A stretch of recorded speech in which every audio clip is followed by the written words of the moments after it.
The next question, Denise asked, can we talk about fasting? Do you fast? How long?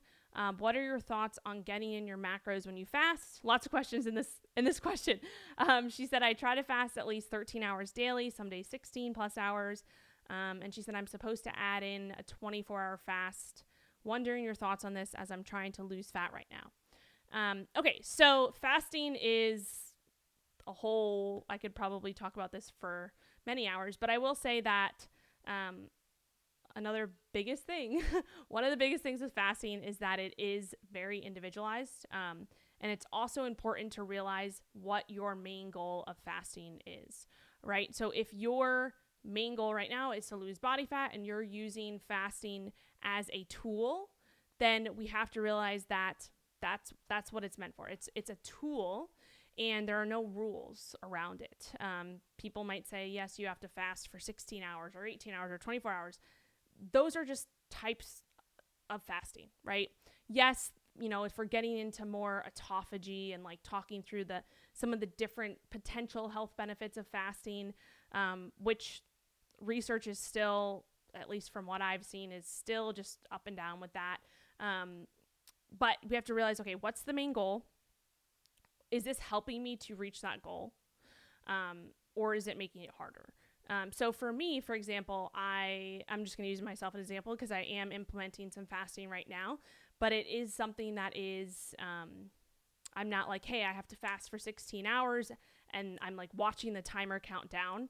I've done that. I've worked with many people who have done that. And typically it's a recipe for disaster from what I've seen and experienced myself.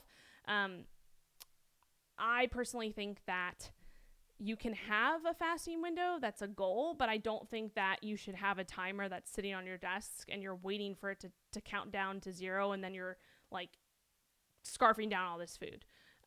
So for me, with what my protocol is right now, I am pretty aggressive with my deficit right now, so my calories are pretty low. So in order to adhere to my daily calorie goal, I implement fasting in the morning because that's what works best for me. Because I wake up in the morning, I've been a little bit hungry waking up recently because I am in a pretty aggressive deficit, which is normal. But I have my routine. I have my meal time set for the day. And so I eat around, and this is another thing to think about with meal times. It's not like you have to have these set meal times where it's like, okay, I have to eat at 10 o'clock, 1 o'clock, 5 o'clock on the dot. That's not what I'm saying. You should have at least a little bit of a window there where it's like, okay, between 10 and 10:30, and this is an example of my window. So I'll eat breakfast. Really, it's actually between 9:30 and 10:30 is around where I'll eat breakfast. Then I'll have lunch around 1:30 to 2:30 between that window.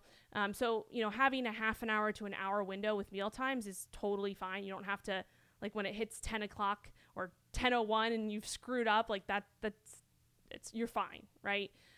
It's just the awareness behind that. So with fasting, I would say, again, it's all going to come down to what your main goal is, and really finding what works for you, right? So if fasting allows you to adhere to your daily calorie intake a little bit easier, and that's what that you found to work for you, then absolutely, use it.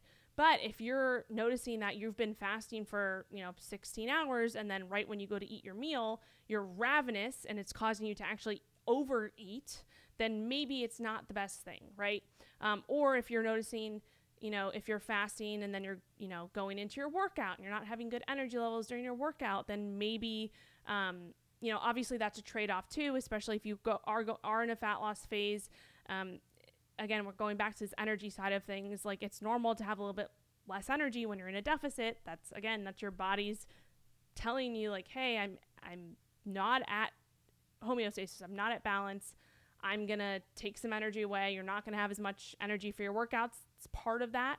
But there's ways that you can kind of combat that. So if that means eating a little bit before your workout or having like a pre-workout snack, to help combat some of that, then it's setting that up and figuring out like, okay, what is going to work best for me? Because there's so many different protocols out there for fasting and for everything else when it comes to nutrition timing and meal timing, things like that.